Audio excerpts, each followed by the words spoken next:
ማስረጃ ካለ አካውንት ያዘጋል ጆን እንደዚህ አይደለ? ማስረጃ ካለ ማቅረብ ነው። ልከሰስበት፣ በህግም ልጠይቅበት፣ በህዝብም ይፈረድብኝ። ተፈላልገን የተገናኘ ነው። ሁለታችንም ሲንግል ነበርን። በቃ የጆን ዳንኤል የጃኒ ገብሩና የአዶናይ ያልተጠበቀ ታሪክ ከፍቅር እስከ ጸብ፣ ከመሰዳደብ እስከ ወንድማማችነት።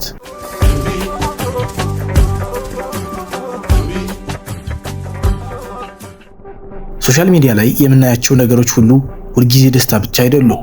ዛሬ በኢትዮጵያ ቲክቶክ ላይ ትልቅ መነጋገሪያ የሆነውና የብዙዎችን ልብ የሰበረውን የጆን ዳንኤልና የጃኒ ገብሩን ጉዳይ ይዘንላችሁ መጥተናል። በአንድ ወቅት ለብዙ ሰዎች የፍቅር ተምሳሌት የነበሩት እነዚህ ሁለት ወጣቶች ዛሬ እስከ መሰዳደብ ደርሰዋል። ነገር ግን ከዚህ ጠብ ጀርባ ያለው እውነት ምንድን ነው? አዶናይ በዚህ መሃል ያለው ሚናስ ምንድን ነው? ዛሬ በቻናላችን ሰላምና ፍቅርን ለማስቀደም እንሞክራለን። የጃኒ አካውንት አደጋ ላይ ነው። ጆን እና አዶናይስ ወንድማማችነታቸው የት ደረሰ? ቪዲዮውን እስከ መጨረሻው ተከታተሉ። ምክንያቱም ዛሬ የምናወራው ስለ ጥላቻ ሳይሆን ስለነበሩት መልካም ጊዜያትና ወደፊት ሊኖር ስለሚገባው ይቅርታ ነው። የጆን እና የጃኒ የድሮ ፍቅር። የጆን ዳንኤልና የጃኒ ገብሩ ታሪክ ሲጀመር በጣም ቆንጆ ነበር። ጆን ለጃኒ የድሮ ፍቅረኛው ብቻ ሳይሆን በስራዋና በህይወቷ ትልቅ ድጋፍ የነበረው ሰው ነው። ጃኒም ለጆን ዳንኤል የነበራት ቦታ ልዩ ነበር። በቲክቶክ ላይ አብረው በሚሰሩት ስራ በሚሊዮኖች የሚቆጠሩ ሰዎችን ያስደስቱ ነበር። ያኔ የነበራቸው ኬሚስትሪና መናበብ ዛሬ ላለው ዝናቸው ትልቅ መሰረት ነው። አሁን ጸብ ውስጥ ቢሆኑም ያሳለፉትን መልካም ጊዜ መዘንጋት የለባቸውም።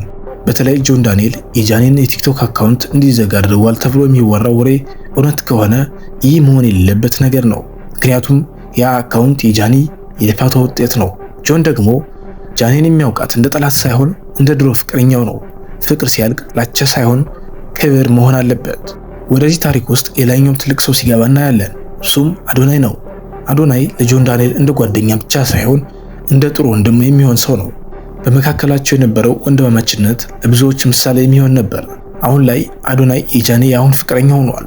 ይህ በህይወት ውስጥ ሊያጋጥም የሚችል አጋጣሚ ነው። ጆን ዳንኤል አዶናይን እንደ ወንድሙ የሚያዩ ከሆነ አዶናይ የጃኒ ፍቅረኛ መሆኑ በመካከላቸው ጥላቻን ሊፈጠር አይገባም። አዶናይ ጃኒን አሁን ላይ እያገዛትና እያበረታታት ይገኛል። ጆን ዳንኤል ደግሞ ለወንድሙ ለአዶናይ ሲል እንዲሁም ለጃኒ ካለው የድሮ ትውስታ ተነስቶ ነገሮችን በሰላም ቢቋጭ ለሁላቸውም መልካም ነው። የመሰዳደብ መጨረሻና የሰላም ጥሪ። በአሁኑ ሰዓት በሶሻል ሚዲያ የምናየው መሰዳደብና መወነጃጀል ማንንም አይጠቅምም። ተከታዮቻቸውን በሁለት ጎራ ተከፍለው ሲጋጩ ማየት ያሳዝናል። እኛ የምናምነው እነዚህ ሶስት ወጣቶች ተቀምጠው ችግራቸውን መፍታት እንዳለባቸው ነው። ጆን ዳንኤል ሆይ ጃኒ የልፋቷ ውጤት የሆነው የሶሻል ሚዲያ አካውንቷ እንዲዘጋ አታድርግ። ምክንያቱም ያንተም ስኬት የጀመረው አብራችሁ በነበራችሁ ጊዜ ነው። ጃኒና አዶናይ ሆይ እናንተም የጆንን የድሮ ውለታና ወንድማማችነት አስቡ። ሶሻል ሚዲያ ያልፋል፣ ዝናም ያልፋል።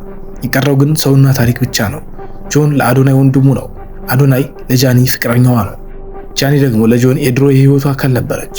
ይህ ቼን በፍቅር እንጂ በጥላቻ ሊበጠስ አይገባም። ውድ ቤተሰቦቻችን ዛሬ ይህን ቪዲዮ የሰራነው ነገሮች እንዲረጋጉና ፍቅር እንዲሰፍን በማሰብ ነው። እናንተስ ምን ትላላችሁ? ሐሳባችሁን በኮሜንት አጋሩ።